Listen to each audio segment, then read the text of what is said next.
미워해보아야 사랑을 안다. 가난해보아야 행복을 안다. 는 역설법 패러닥스의 대표적인 예입니다. 역설법이란 역설법 패러닥스은 겉으로는 모순되어 보이지만 그 속에 깊은 진실이나 통찰이 담긴 표현 기법입니다. 즉, 이치에 맞지 않아 보이지만 곱씹을수록 의미가 있는 말이죠. 예문 분석 1. 미워해보아야 사랑을 안다. 겉으론 미움과 사랑은 정반대의 감정인데 실제로는 사랑이 깊을수록 미움도 깊이 느끼게 된다는 아이러니를 표현. 진짜 사랑이 무엇인지 알기 위해선 그 감정이 흔들리거나 부딪히는 고통의 순간이 필요하다는 뜻. A. 가난해보아야 행복을 안다.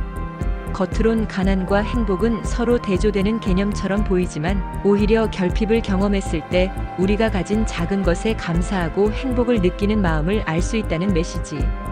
효과. 감정에 강한 인상을 주고 깊은 사유를 유도하며 문장의 철학적 의미나 감정의 깊이를 더합니다. 역설법 다른 예시. 죽어야 산다. 말 없는 대화. 침묵이 가장 큰 외침이다. 이기기 위해 져야 한다. 1. 김춘수 꽃. 내가 그의 이름을 불러주기 전에는 그는 다만 하나의 몸짓에 지나지 않았다. 겉보기에 이름을 불러주지 않으면 존재하지 않는다. 라는 말이 모순처럼 들리지만 실은 누군가를 인식하고 사랑할 때 비로소 존재 가치가 생긴다는 깊은 의미가 담겨 있어요. 존재와 관계의 본질을 말하는 대표적인 역설적 표현입니다. A. 정지용 유리창.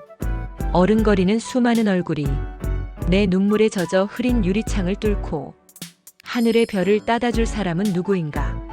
유리창은 보이면서도 보이지 않는 존재예요. 보이지 않음을 통해 오히려 가장 내면 깊은 그리움과 환상을 보게 되는 아이러니를 표현. 현실과 환상, 죽음과 삶의 경계를 넘나드는 역설적 분위기. 3. 의상 거울. 거울 속의 나는 참 나보다 더 진실하다.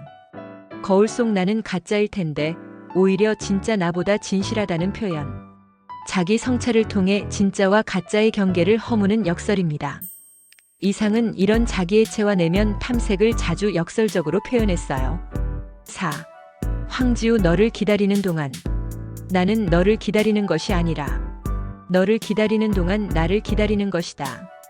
겉으로는 너를 기다린다고 하면서 실은 자신을 기다리고 있는 역설적인 심리 상태를 말해요. 기다림이라는 감정 속에서 자기 발견과 성찰이 함께 일어난다는 표현. 5. 윤동주 십자가. 죽는 날까지 하늘을 우러러 한 점 부끄러움이 없기를. 현실 속 인간이 한 점 부끄러움 없이 산다는 것 자체가 역설적이죠. 그만큼 도달할 수 없는 이상이기에 이 시의 고결함이 더 돋보여요. 희곡 속 역설법 예시. 1. 셰익스피어 로미오와 줄리엣. 이건 달콤한 슬픔이야. 파팅 이즈 서치 스위트 사로. 달콤함 스위트과 슬픔 사로운 상반된 감정인데 사랑하는 이와의 이별 속에 느껴지는 애틋함과 감정의 복잡함을 한 줄로 표현한 역설이에요.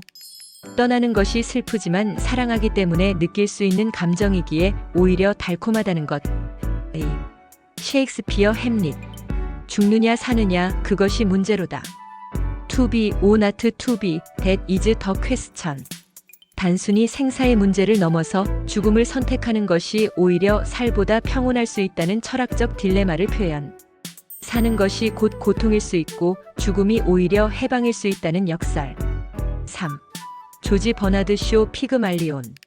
사람들은 자신이 아닌 사람이 되려고 애쓴다. 자아 실현을 위해 노력한다고 하지만 실상은 사회가 원하는 이상형을 따라가며 나를 잃어가는 것. 진정한 자아를 찾으려는 노력 속에서 오히려 자아가 희미해지는 모순을 꼬집음. 4. 베르톨트 브레이트 사천의 선인. 착하게 살기 위해선 악하게 살아야 한다. 선인으로 살고 싶지만 현실에서는 착하게만 살다가는 살아남기 어렵다는 사회 비판적 역설. 도덕과 생존에 모순된 현실을 날카롭게 풍자. 5. 장폴 사르트르 닫힌 방. 타인은 지옥이다. 인간은 사회적 존재이면서도 타인의 시선, 판단, 존재가 나를 억압하고 불안하게 만든다는 역설. 인간관계의 본질을 아주 철학적이고도 모순적인 방식으로 표현. 정리하자면 희곡 속 역설법은 단순한 수사법을 넘어서 인물의 내면, 삶의 딜레마, 사회 비판, 인간 존재에 대한 성찰까지 담고 있어요. 그래서 짧은 대사 하나에 깊은 울림과 사유가 들어있는 경우가 많습니다.